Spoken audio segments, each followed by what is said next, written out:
Samadhi est un ancien mot sanskrit pour lequel il n'y a pas d'équivalent moderne. Réaliser un film sur Samadhi est un défi fondamental. Samadhi révèle quelque chose qui ne peut être retranscrit au niveau du mental.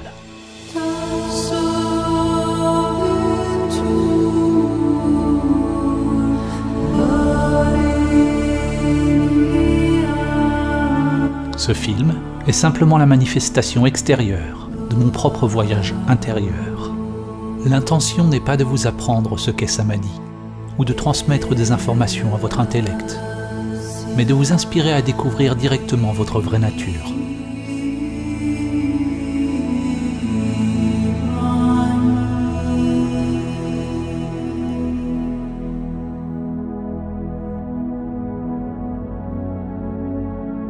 Samadhi est pertinent maintenant plus que jamais.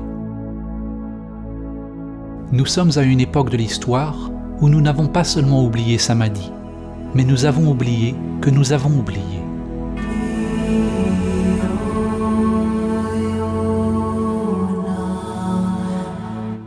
Cet oubli est Maya, l'illusion du soi.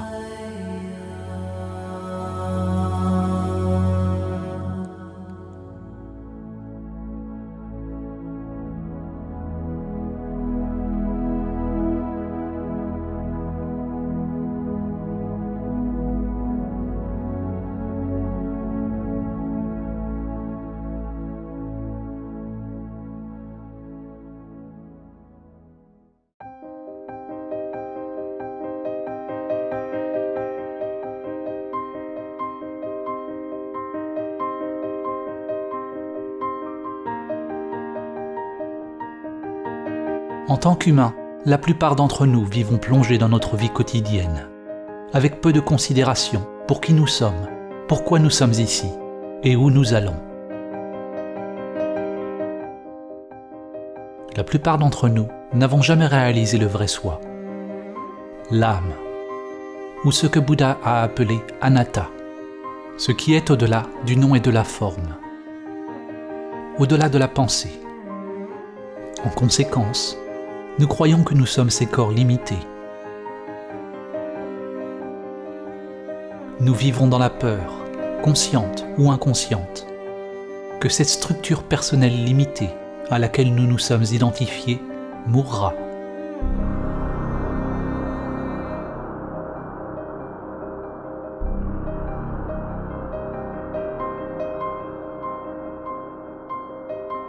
Dans le monde d'aujourd'hui, la grande majorité des gens qui se sont engagés dans des pratiques religieuses ou spirituelles, telles que le yoga, les prières, la méditation, la psalmodie ou toute autre sorte de rituel, pratiquent des techniques qui sont conditionnées, ce qui signifie qu'elles font partie de la structure de l'ego. La recherche et l'activité ne sont pas le problème. Penser que vous avez trouvé la réponse dans certaines formes extérieures est le problème. La spiritualité, dans sa forme la plus commune, n'est nullement différente de la pensée pathologique que l'on voit partout.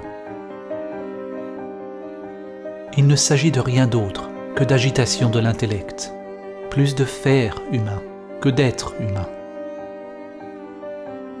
L'ego veut plus d'argent, plus de puissance, plus d'amour, plus de tout. Ceux qui sont sur le soi-disant chemin spirituel désirent être plus spirituels, plus éveillés, plus sereins, plus en paix, plus éclairés. Le danger pour vous en regardant ce film est que votre intellect va vouloir acquérir Samadhi. Encore plus dangereux est que votre intellect pourrait penser qu'il a acquis Samadhi. Chaque fois qu'il y a un désir d'atteindre quelque chose, vous pouvez être sûr que c'est l'ego à l'ouvrage. Samadhi n'est pas atteindre ou ajouter quelque chose de plus à vous-même.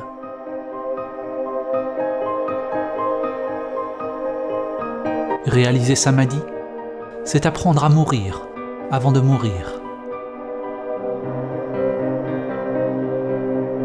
La vie et la mort sont comme le yin et le yang, un inséparable continuum, se déployant sans cesse, n'ayant ni commencement ni fin. Lorsque nous repoussons la mort, nous repoussons également la vie.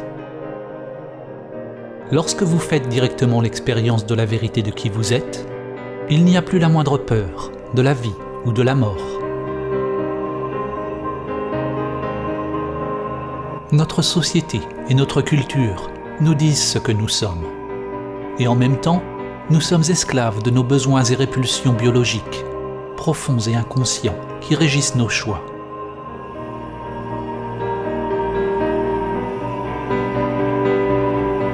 La structure de l'ego n'est rien de plus qu'une pulsion de répétition. C'est tout simplement le chemin que l'énergie a pris auparavant et la tendance de l'énergie à reprendre ce chemin à nouveau, qu'il soit positif ou négatif pour l'organisme.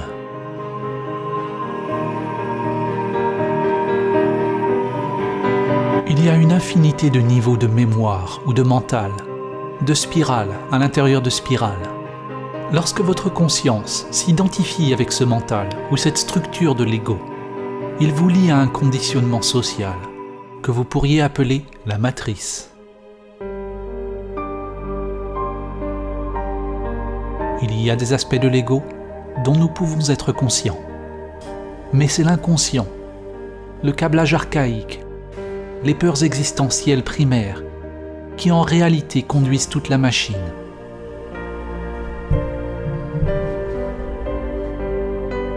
D'incessants motifs en quête de plaisir et en fuite de la douleur sont sublimés dans des comportements pathologiques.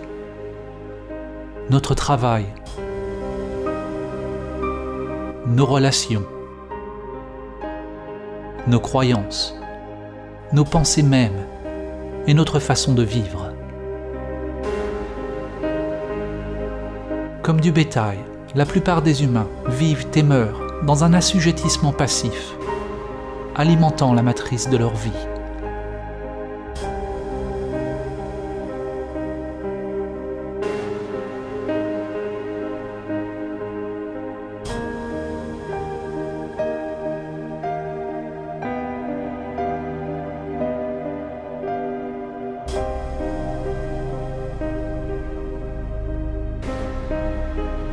Nous vivons des vies enfermées dans d'étroits motifs, des vies souvent remplies de grandes souffrances, et il ne nous apparaît jamais que nous pouvons véritablement devenir libres.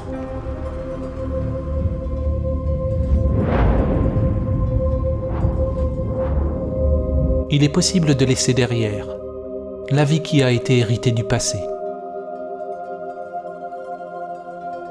pour vivre celle qui attend de percer à travers le monde intérieur.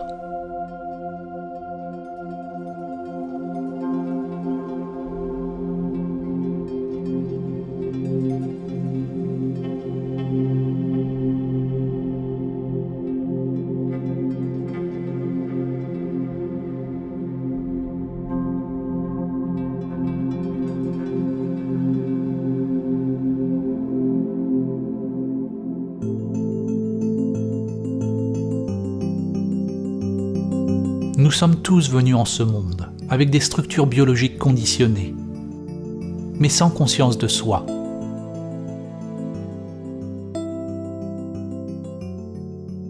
Souvent, lorsque l'on regarde dans les yeux d'un jeune enfant, il n'y a aucune trace de soi, seulement un vide lumineux.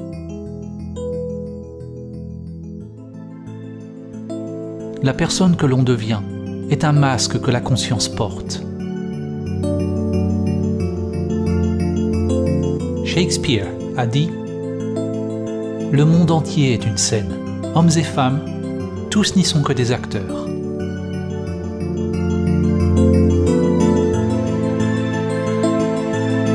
Chez un individu éveillé, la conscience brille à travers la personnalité, à travers le masque. Lorsque vous êtes éveillé, vous ne vous identifiez pas avec votre personnage. Vous ne croyez pas que vous êtes les masques que vous portez.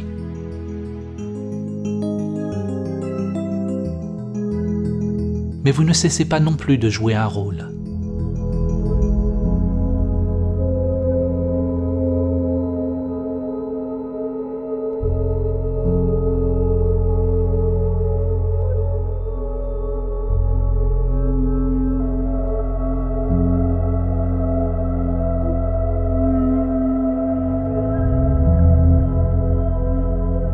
sommes identifiés à notre personnage, notre personne. Ceci est Maya, l'illusion du soi. Samadhi, c'est se réveiller du rêve de votre personnage dans le jeu de la vie.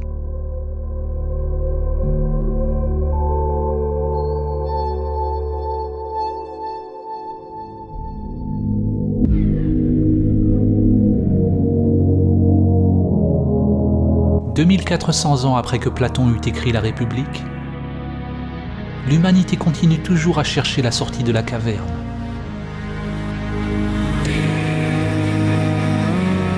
En fait, nous sommes peut-être plus que jamais pétrifiés par nos illusions.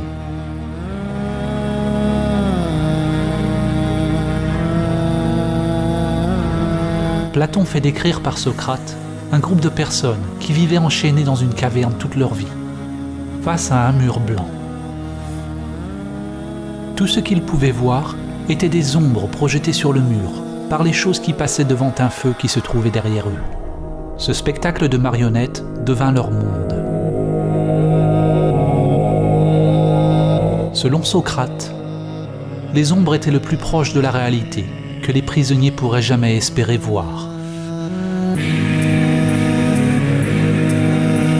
Même après avoir été informés sur le monde extérieur, ils continuèrent de croire que les ombres étaient tout ce qui existait. Même s'ils soupçonnaient qu'il y avait quelque chose de plus, ils ne voulaient pas lâcher ce qui leur était familier.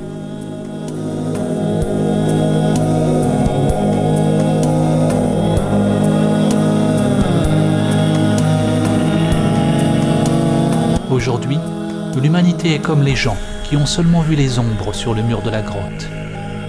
Les ombres sont analogues à nos pensées. Le monde de la pensée est le seul monde que nous connaissons. Mais il y a un autre monde qui est au-delà de la pensée, au-delà du mental dualiste. Êtes-vous prêt à quitter la grotte, à quitter tout ce que vous avez connu pour découvrir la vérité de qui vous êtes ?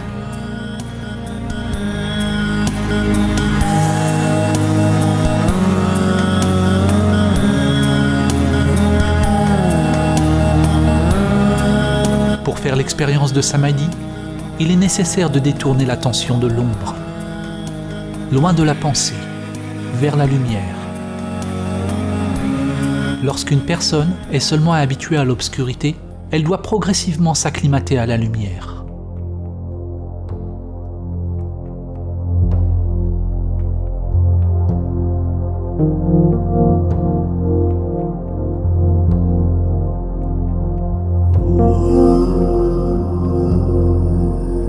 Comme une acclimatation à tout nouveau paradigme, cela demande du temps, de l'effort et une volonté d'explorer le nouveau, aussi bien que de se débarrasser de l'ancien.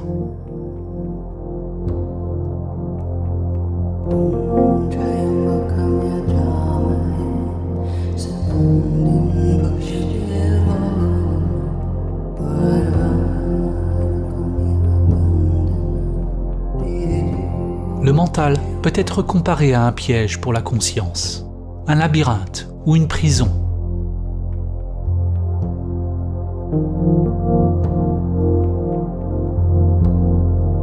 Ce n'est pas que vous êtes en prison, vous êtes la prison.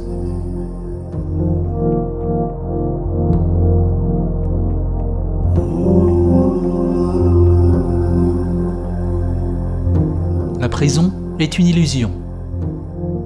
Si vous vous êtes identifié avec un soi illusoire, alors vous êtes endormi.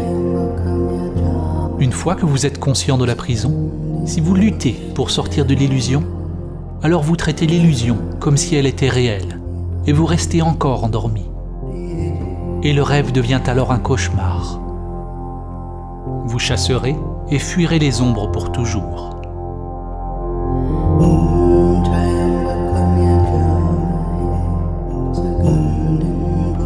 Samadhi, c'est se réveiller du rêve du soi séparé, ou de la structure égoïque. Samadhi est se réveiller de l'identification avec la prison que j'appelle « moi ».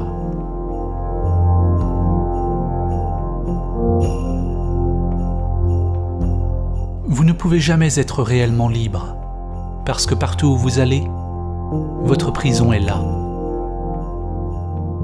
S'éveiller n'est pas se débarrasser du mental ou de la matrice. Au contraire, lorsque vous n'êtes pas identifié avec elle, alors vous pouvez vivre le jeu de la vie plus pleinement, en appréciant le spectacle tel qu'il est, sans désir, sans peur. Dans les anciens enseignements, on appelait cela le jeu divin de Leila, le jeu de la dualité.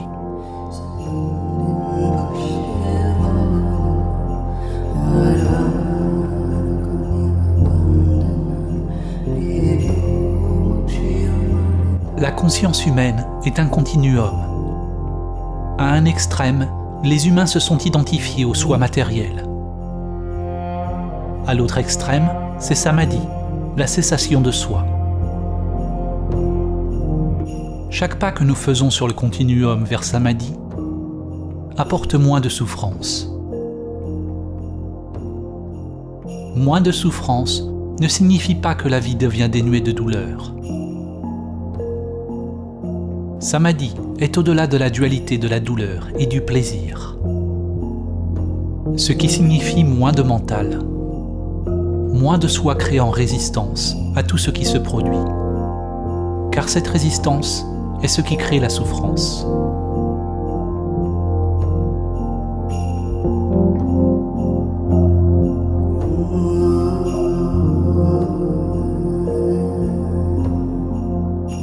Réaliser Samadhi, même une seule fois, vous permet de voir ce qui est à l'autre extrémité du continuum, afin de voir qu'il y a autre chose que le monde matériel et l'intérêt personnel. Lorsqu'il y a une cessation effective de la structure de soi en Samadhi, il n'y a pas de pensée égoïque, pas de soi, pas de dualité. Et pourtant, il y a le « je suis », anatta, ou absence de soi. Ce vide est l'avènement de prajna, ou sagesse. La compréhension que le soi immanent est bien au-delà du jeu de la dualité, au-delà de tout continuum. Le soi immanent est intemporel, immuable, toujours maintenant. L'illumination est la fusion de la spirale primordiale, le monde manifesté en constante évolution, ou lotus, dans lequel se déploie le temps, avec votre être intemporel. Votre câblage interne se développe, telle une fleur qui s'épanouit éternellement, alors que vous vous désidentifiez avec le soi, devenant un pont vivant entre le monde du temps et de l'intemporel.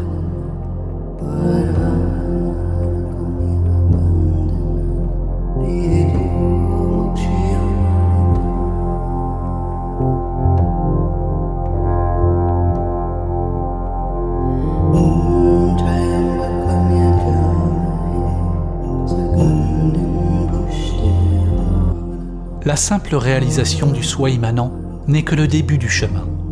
La plupart des gens auront à vivre et à perdre Samadhi d'innombrables fois durant la méditation, avant qu'ils ne soient capables de l'intégrer dans d'autres facettes de la vie.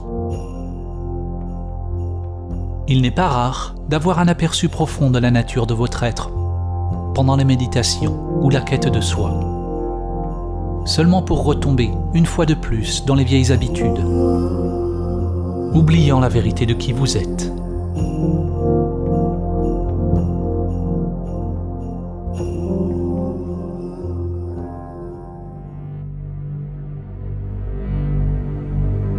Réaliser l'immobilité ou le vide dans toutes les facettes de la vie, toutes les facettes de soi, c'est devenir la danse du vide en toute chose.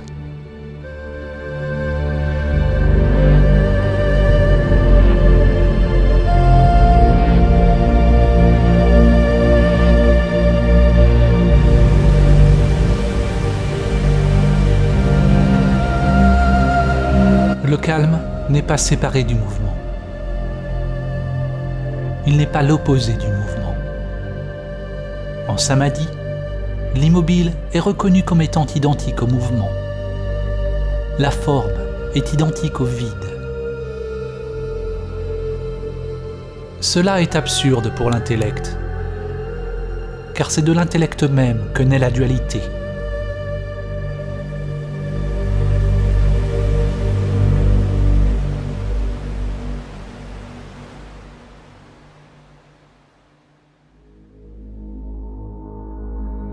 René Descartes, le père de la philosophie occidentale, est célèbre pour le dicton « Je pense, donc je suis ».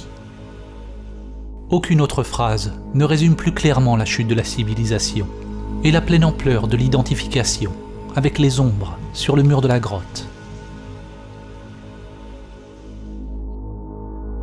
L'erreur de Descartes, comme l'erreur de presque tous les humains, était l'assimilation de l'être fondamental avec la pensée.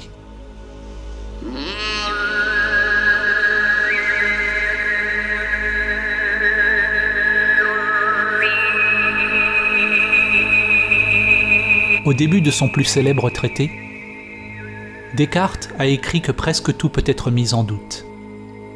Il peut douter de ses sens et même de ses pensées.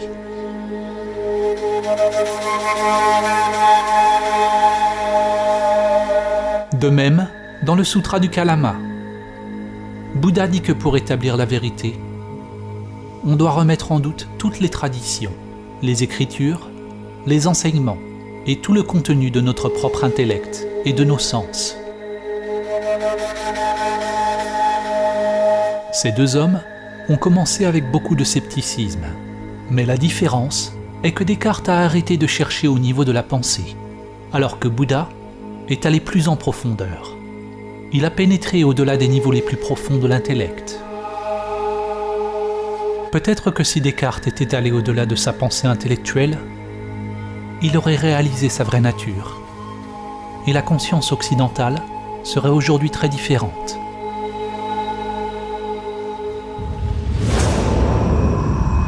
Au lieu de cela, Descartes décrit la possibilité d'un démon maléfique qui nous garderait sous un voile d'illusion. Descartes n'a pas reconnu ce démon pour ce qu'il était.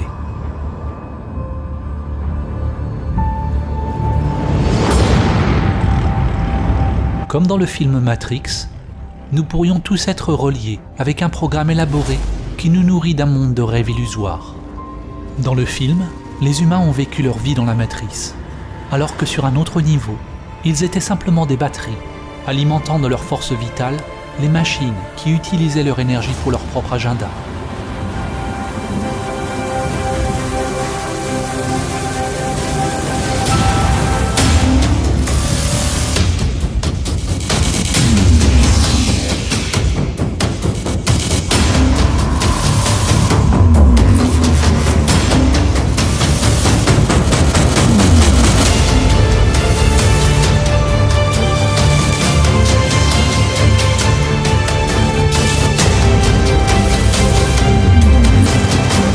Les gens veulent toujours blâmer quelque chose en dehors d'eux-mêmes, pour l'état du monde, ou pour leur propre malheur. Que ce soit une personne, un groupe ou un pays particulier, une religion, ou une sorte de grand Illuminati, comme le démon de Descartes, ou les machines conscientes de Matrix.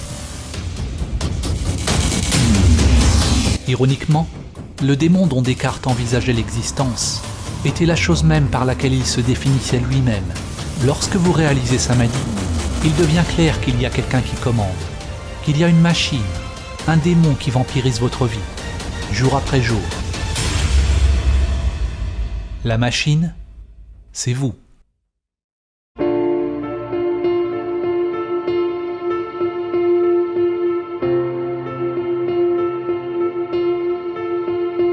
La structure de votre moi est composée de nombreux petits sous-programmes conditionnés ou petits patrons. Un petit patron qui se gouffre de nourriture, un autre désire l'argent, un autre le statut, la position, la puissance, le sexe, l'intimité. Un autre veut la conscience ou l'attention des autres.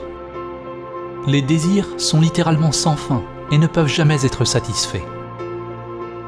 Nous dépensons beaucoup de notre temps et de notre énergie pour décorer nos prisons, à subir des pressions pour améliorer nos masques et nourrir nos petits patrons, les rendant encore plus puissants. Comme les toxicomanes, plus nous essayons de satisfaire ces petits patrons, plus nos désirs grandissent.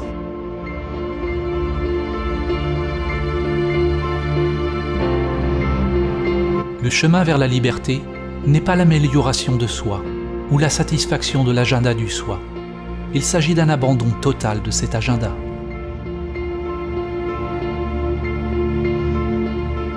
Certaines personnes craignent que l'éveil de leur véritable nature signifie qu'ils perdront leur individualité et leur joie de vivre. En fait, le contraire est vrai. Seule l'unique individuation de l'âme peut être exprimée lorsque le soi conditionné est dépassé.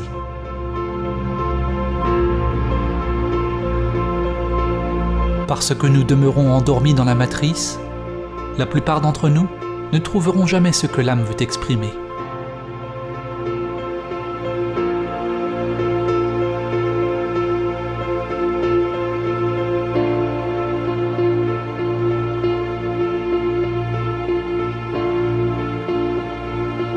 Le chemin vers Samadhi implique la méditation, qui est à la fois l'observation du soi conditionné, ce qui change, et la réalisation de votre vraie nature, ce qui ne change pas. Lorsque vous arrivez à votre point de tranquillité, la source de votre être, alors vous attendez d'autres instructions, sans aucune insistance sur la façon dont votre monde extérieur doit changer.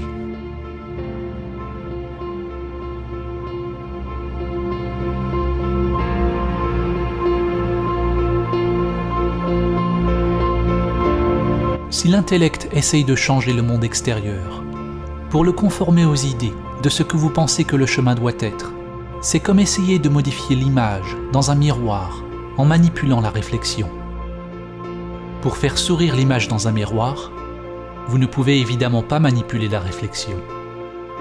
Vous devez réaliser le vous, qui est la source authentique de la réflexion.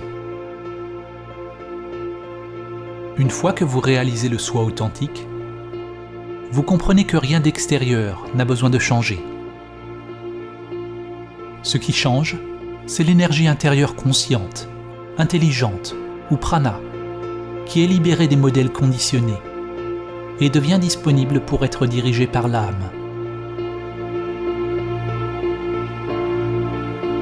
Vous ne pouvez que prendre conscience de l'intention de l'âme lorsque vous êtes en mesure de regarder le soi conditionné et ses activités sans fin, et les laisser partir.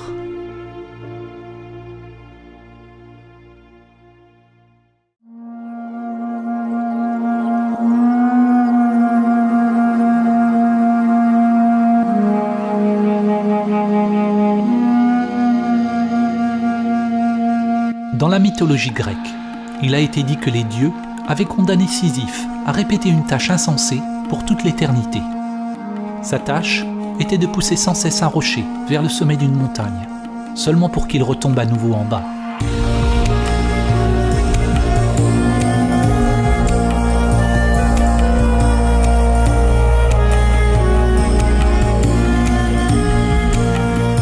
L'auteur existentialiste français et prix Nobel Albert Camus a compris la situation de Sisyphe comme une métaphore de l'humanité. Il a posé la question: comment pouvons-nous trouver du sens à cette existence absurde ?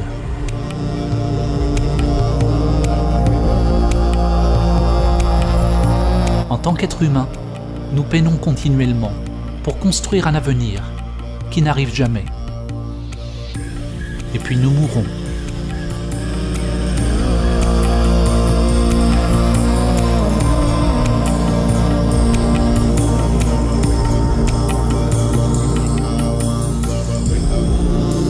Si nous comprenons vraiment cette vérité, alors nous deviendrons fous si nous nous sommes identifiés à notre ego.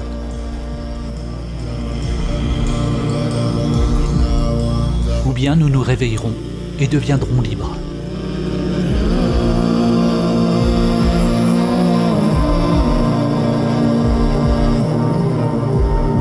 Nous ne pouvons jamais gagner la lutte extérieure, parce qu'elle est seulement un reflet de notre monde intérieur. La blague cosmique l'absurdité de la situation devient évidente lorsque l'ego échoue complètement à travers ses poursuites futiles.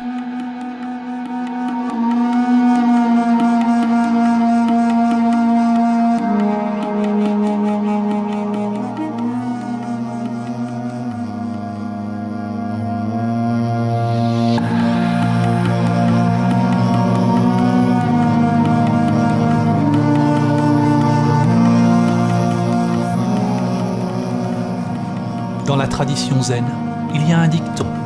Avant l'illumination, coupe du bois, transporte de l'eau. Après l'illumination, coupe du bois, transporte de l'eau.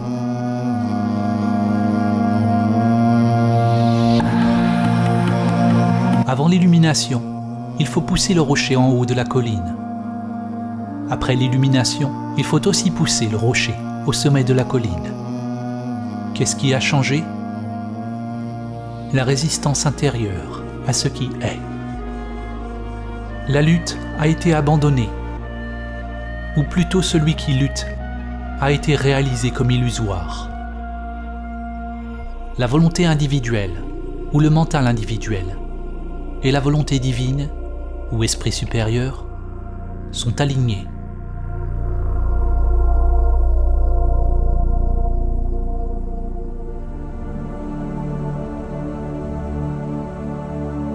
Samadhi est abandonner ultimement toute résistance intérieure, envers tous les phénomènes changeants, sans exception.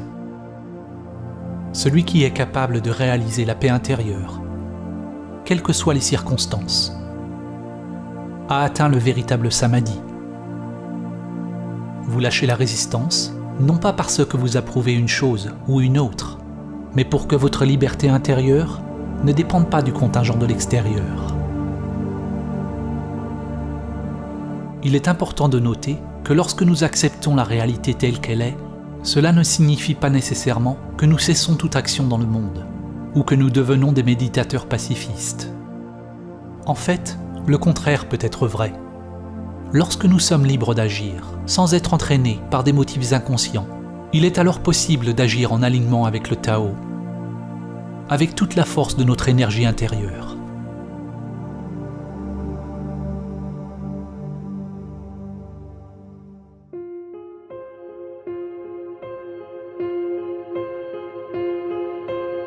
Beaucoup diront que pour changer le monde et apporter la paix, nous devons lutter plus fort contre ce que nous percevons comme ennemis.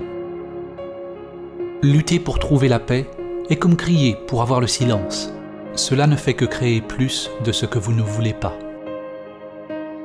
De nos jours, il y a une guerre contre tout. Une guerre contre le terrorisme, une guerre contre la maladie, une guerre contre la faim. Toute guerre est en fait une guerre contre nous-mêmes.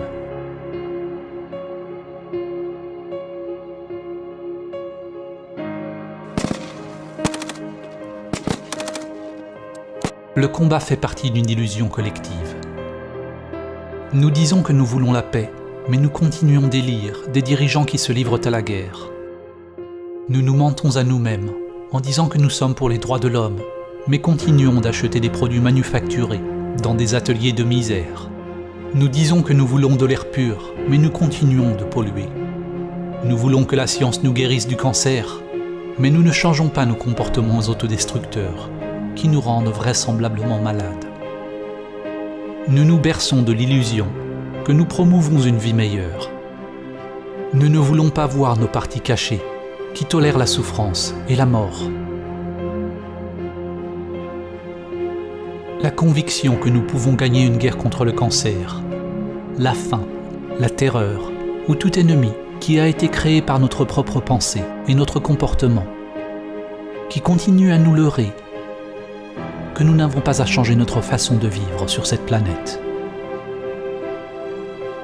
Le monde intérieur est l'endroit où la révolution doit se produire en premier lieu. C'est lorsque nous pouvons sentir directement la spirale de la vie en nous-mêmes que le monde extérieur parvient à s'aligner avec le Tao. Sans quoi, tout ce que nous faisons ne fait qu'ajouter au chaos déjà créé par le mental. La guerre et la paix s'élèvent ensemble dans une danse sans fin.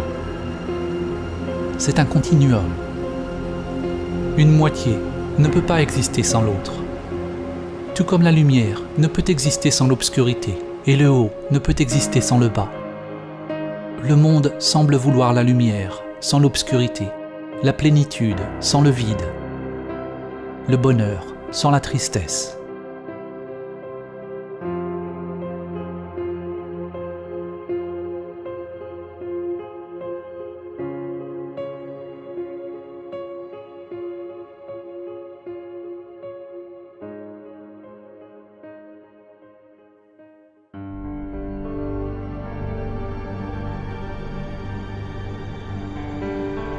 Plus le mental est impliqué, plus le monde devient fragmenté.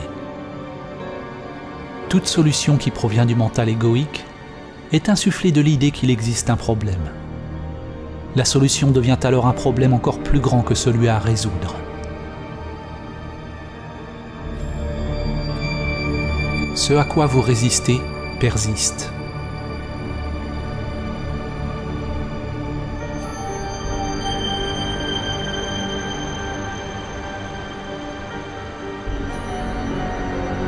L'ingéniosité humaine ne crée de nouveaux antibiotiques que pour trouver la nature plus rusée, à mesure que les bactéries deviennent plus fortes.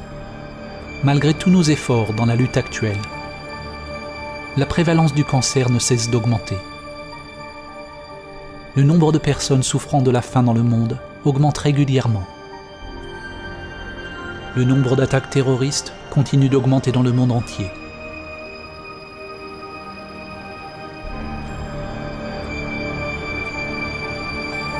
Qu'est-ce qui ne va pas avec notre approche ? Comme l'apprenti sorcier dans le poème de Goethe, nous possédons une grande puissance, mais nous n'avons pas la sagesse pour l'utiliser.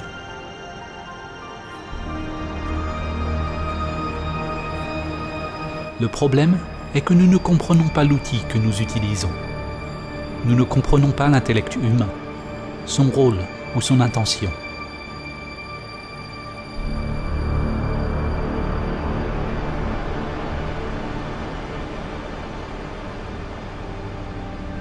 La crise est née de la façon limitée et conditionnée dont nous pensons, la façon dont nous nous sentons et approchons la vie.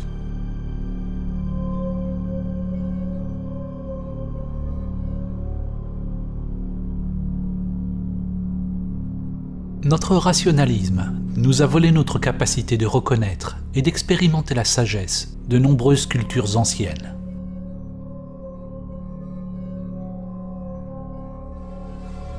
Notre pensée égoïque nous a volé la capacité de sentir la profondeur et la sacralité profonde de la vie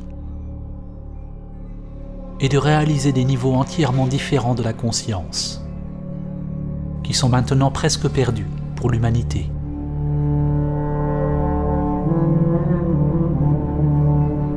Dans l'ancienne tradition égyptienne, les néthers étaient des formes archétypales dont les caractéristiques pourraient être incarnées par ceux qui purifient leur corps physique et spirituel de manière à abriter la conscience supérieure.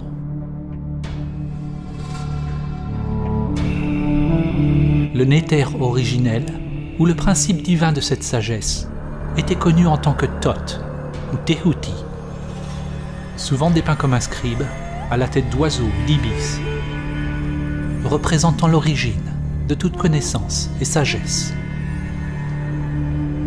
Thoth pourrait être décrit comme le principe cosmique du mental ou de la pensée.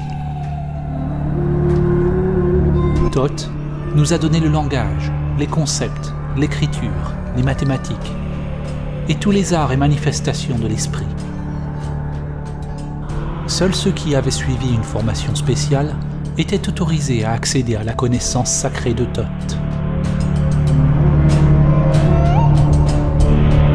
Le livre de Thoth n'est pas un livre physique, mais c'est la sagesse du royaume akashique ou éthérique.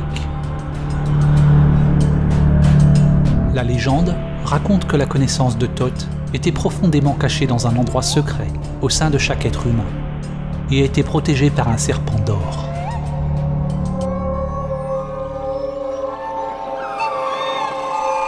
Le mythe archétypal du serpent ou du dragon gardant un trésor imprègne de nombreuses cultures et est appelé par des noms tels que Kundalini Shakti, Chi, Saint-Esprit ou énergie intérieure. Le serpent d'or est la structure égoïque qui est liée aux énergies intérieures. Et tant qu'il n'est pas maîtrisé et surmonté, l'âme ne sera jamais en mesure d'atteindre la vraie sagesse. Il a été dit que le livre de Thoth n'a rien apporté d'autre que de la souffrance à toute personne qui le lisait, même s'ils y trouvaient les secrets des dieux mêmes et tout ce qui est caché au sein des étoiles. Ce qu'il faut comprendre, c'est que le livre a apporté la souffrance à toute personne qui l'a lu, à tout ego qui a essayé de le contrôler.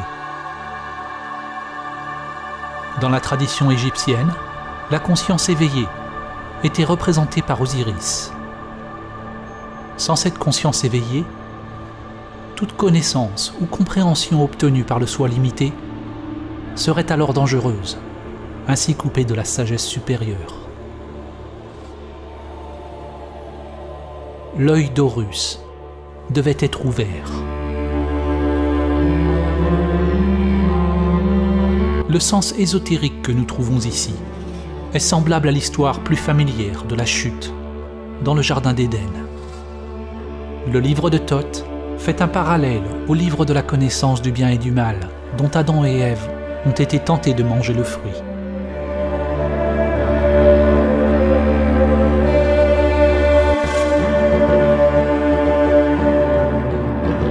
L'humanité a bien sûr déjà mangé le fruit interdit, a déjà ouvert le livre de Thoth et a été chassée du jardin.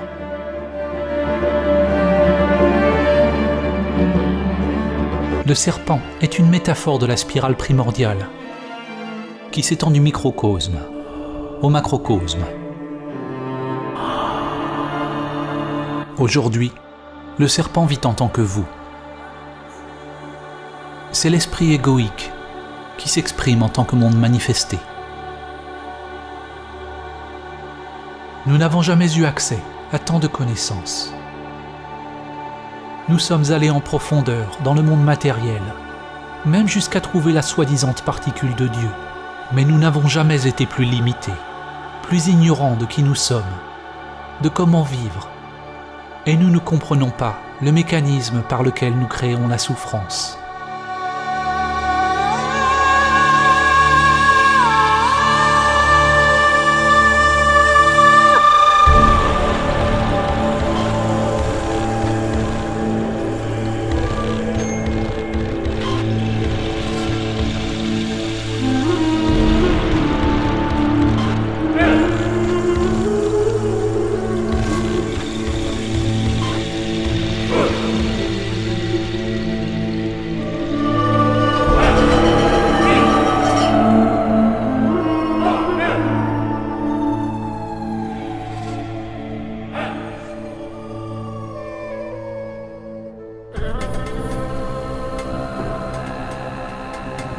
Notre manière de penser a créé le monde tel qu'il est à présent. À chaque fois que nous catégorisons quelque chose, de bon ou de mauvais, ou créons la préférence dans notre intellect, c'est à cause de l'advenir des structures égoïques ou des intérêts personnels.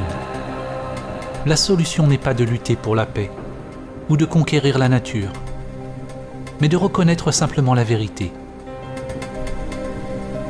Que l'existence même de la structure de l'ego crée la dualité, une division entre soi-même et l'autre, le mien et le vôtre, l'homme et la nature, l'intérieur et l'extérieur. L'ego est la violence. Il demande une barrière, une frontière avec l'autre pour exister. Sans l'ego, il n'y a pas de guerre contre quoi que ce soit. Il n'y a pas d'orgueil. Il n'y a pas à dominer la nature pour en tirer profit. Ces crises extérieures dans notre monde reflètent une grave crise interne. Nous ne savons pas qui nous sommes. nous sommes complètement identifiés avec notre identité égoïque, consumés par la peur et coupés de notre vraie nature. Les races, les religions, les pays, les affiliations politiques, tout groupe auquel nous appartenons, renforce nos identités égoïques. Presque tous les groupes qui existent sur la planète aujourd'hui veulent revendiquer leur point de vue comme étant vrai et correct, tout comme nous le faisons à un niveau individuel. En clamant posséder la vérité elle-même, le groupe perpétue sa propre existence, de la même manière dont l'ego ou la structure du soi se définit lui-même à l'encontre des autres. Maintenant plus que jamais, des réalités différentes et des systèmes de croyances polarisés coexistent sur Terre. Il est possible pour des gens différents de faire l'expérience de pensées et réactions émotionnelles complètement différentes face à des phénomènes extérieurs identiques. De la même manière, Nirvana et Samsara, le ciel et l'enfer, sont deux dimensions différentes, occupant le même monde. Un événement qui peut apparaître apocalyptique à une personne pourrait être considéré comme une bénédiction pour une autre. Ce qui devient alors évident est que les circonstances extérieures ne doivent pas influer sur votre monde intérieur d'une manière particulière.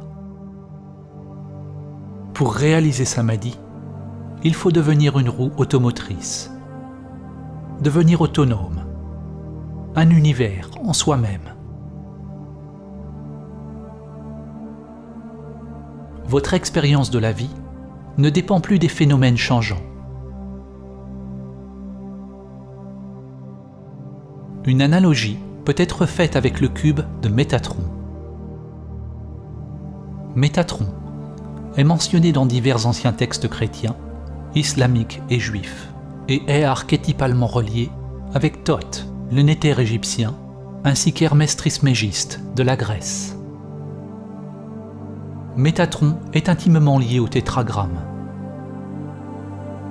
Le tétragramme est un motif géométrique fondamental, le modèle ou l'émanation primordiale de la réalité physique, ce qui a été appelé la parole de Dieu ou Logos. Ici, nous voyons une représentation en 2 dimensions de la figure. Mais si vous regardez d'une certaine façon, vous voyez un cube en 3 dimensions. Lorsque vous voyez le cube, rien ne change dans la figure, mais votre mental a ajouté une nouvelle dimension à votre vision. La dimensionnalité ou la perspective est tout simplement une question de s'habituer à une nouvelle façon de percevoir le monde. En réalisant Samadhi, nous devenons libres de perspective, ou libres de créer de nouvelles perspectives, car il n'y a pas de soi investi ou attaché à un point de vue particulier.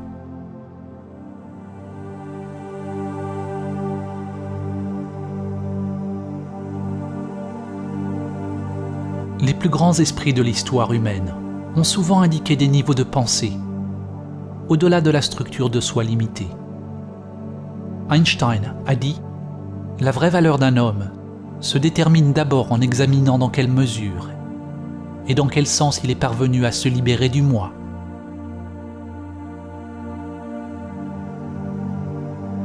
Ce n'est donc pas que la pensée et l'existence du soi sont mauvaises. La pensée est un outil merveilleux lorsque le mental est au service du cœur. Dans la tradition védantique, il est dit que l'esprit fait un bon serviteur, mais un mauvais maître.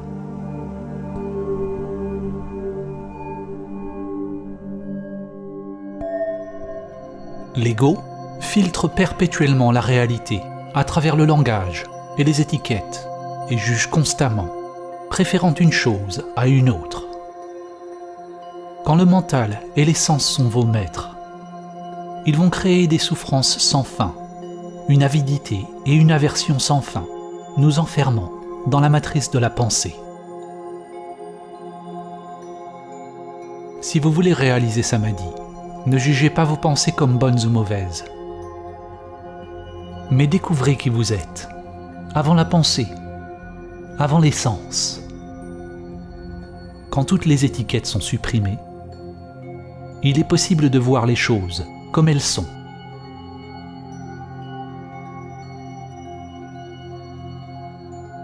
Lorsqu'on explique à un enfant ce qu'est un oiseau, s'il croit ce qu'on lui dit, alors il ne verra plus jamais l'oiseau. Il ne verra que ses pensées.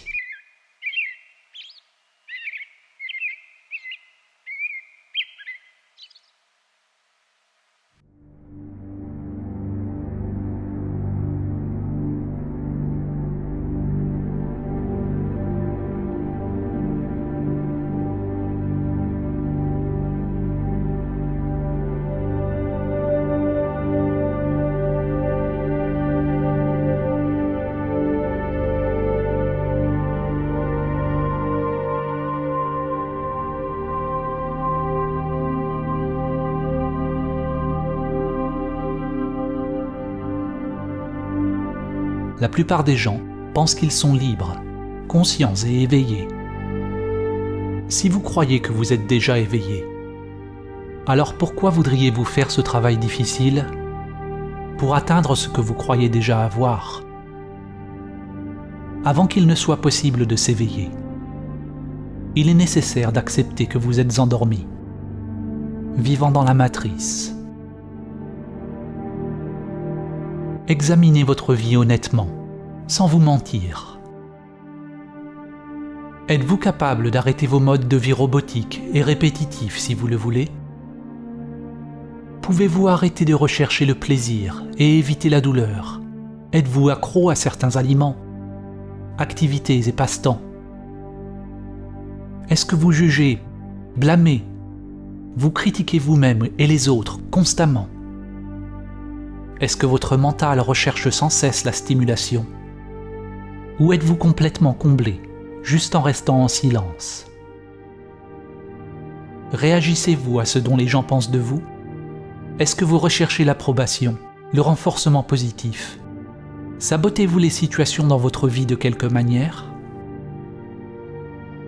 La plupart des gens vivent leur vie de la même manière aujourd'hui, comme ils la vivront demain, dans 1 an, et dans 10 ans à partir de maintenant. Lorsque vous commencez à observer votre nature robotique, vous devenez plus éveillé. Vous commencez à reconnaître la profondeur du problème. Vous êtes complètement et totalement endormi, perdu dans un rêve. Comme les habitants de la grotte de Platon, la plupart de ceux qui entendent cette vérité ne seront pas disposés ou capables de changer leur vie, car ils sont attachés à leur modèle familier. Nous faisons beaucoup d'efforts pour justifier nos habitudes, nous cacher la tête dans le sable, plutôt que de regarder la vérité en face. Nous voulons des sauveurs, mais nous ne sommes pas prêts à nous mettre nous-mêmes sur la croix. Qu'êtes-vous prêts à payer pour être libre? Sachez que si vous changez votre monde intérieur, vous devez être prêt à changer votre vie extérieure. Votre ancienne structure et votre ancienne identité doivent devenir le sol mort, d'où une nouvelle vie émerge.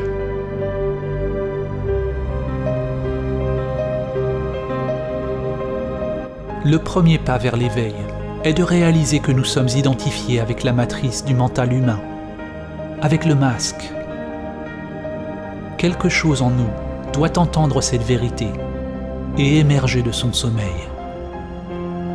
Il y a une partie de vous, quelque chose d'intemporel, qui a toujours connu la vérité.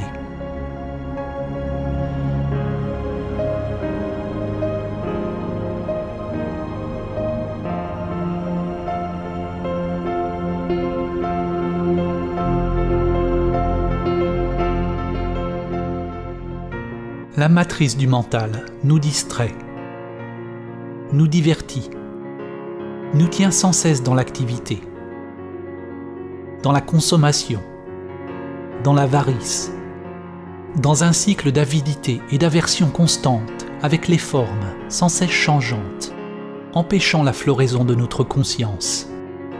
du droit d'aînesse évolutionnaire qu'est Samadhi. La pensée pathologique est ce qui passe pour la vie normale.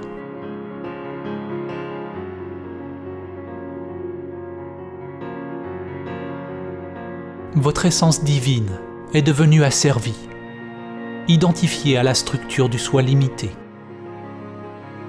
La grande sagesse, la vérité de qui vous êtes, est enterrée au plus profond de votre être.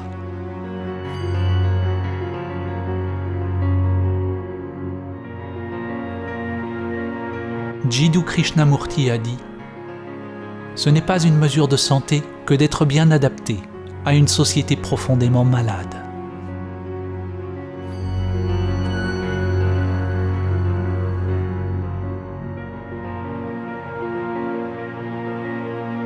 L'identification avec le mental égoïque est la maladie. Et Samadhi est le remède.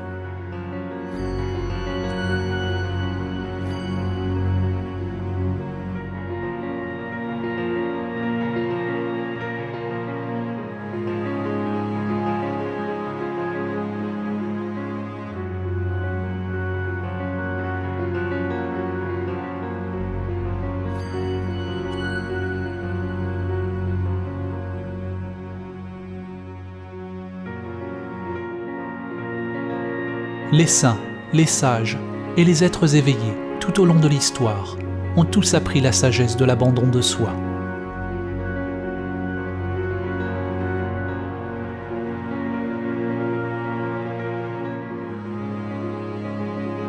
Comment est-il possible de réaliser le vrai soi ?